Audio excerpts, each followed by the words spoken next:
Olá, alunos! Vamos dar continuidade à nossa matéria sobre imperialismo. Nas últimas aulas eu passei para vocês slides, explicando o conceito de neocolonialismo ou imperialismo.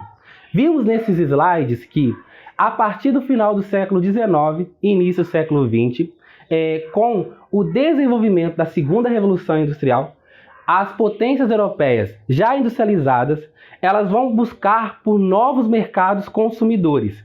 Não apenas por mercados consumidores, mas também por lugares onde essas potências podem dominar, podem ter domínios, por exemplo, em mão de obra barata e de matéria-prima. E para onde então as potências europeias vão voltar os seus olhares? Para a África e a Ásia, principalmente.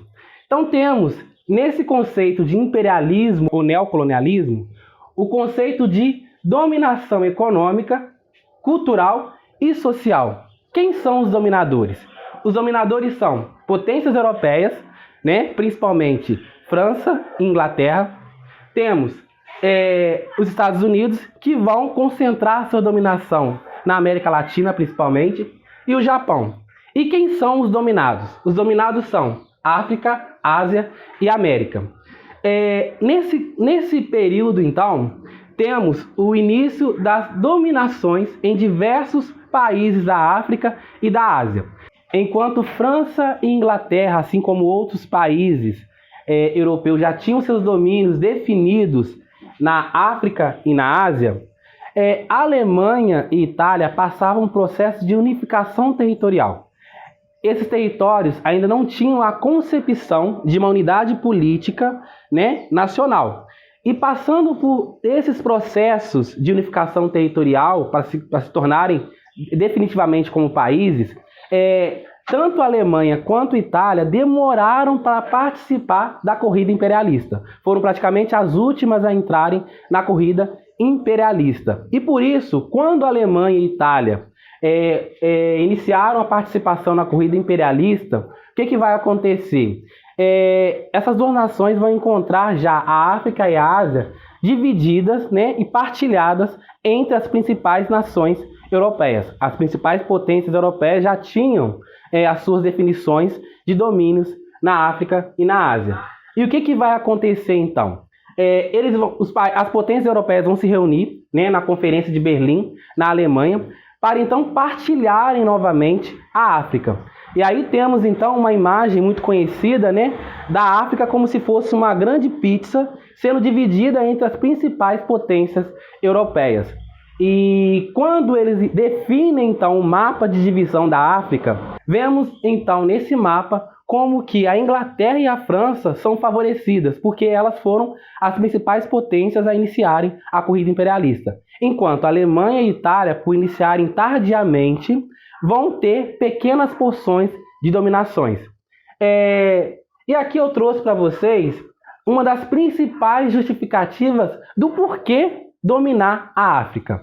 A África, na concepção das potências europeias, era o fardo do homem branco. Então, no conceito europeu, a África é tida como o fardo do homem branco. O homem tinha o grande fardo, a grande missão de levar à África civilização, desenvolvimento e principalmente a fé cristã, já que nesses continentes as religiões eram pagãs.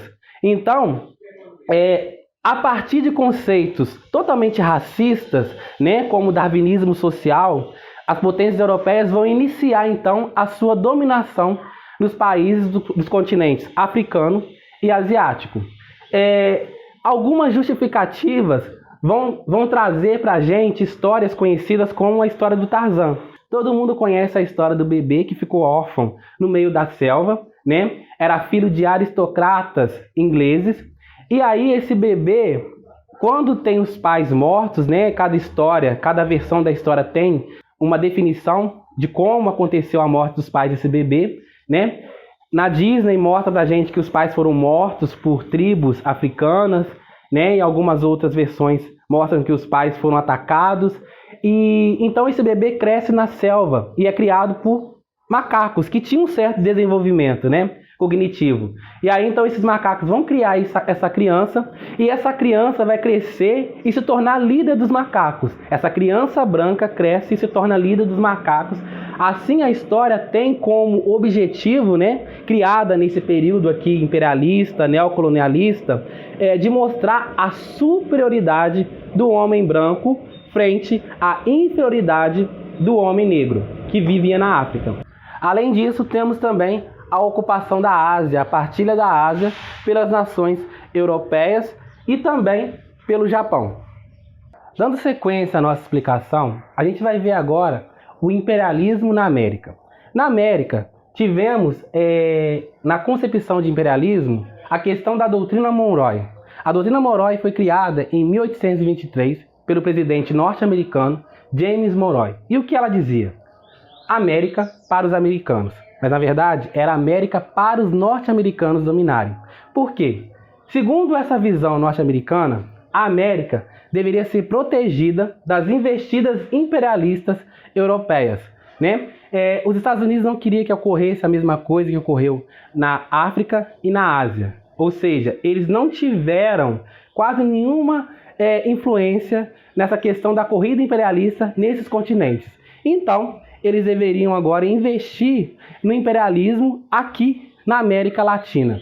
Então, os Estados Unidos queriam dominar toda a América nessa concepção imperialista. Só eles, sem que as potências europeias interferissem nisso. Então, essa doutrina Monroe, ela queria, então, proteger a América para os Estados Unidos terem domínio sozinho da América.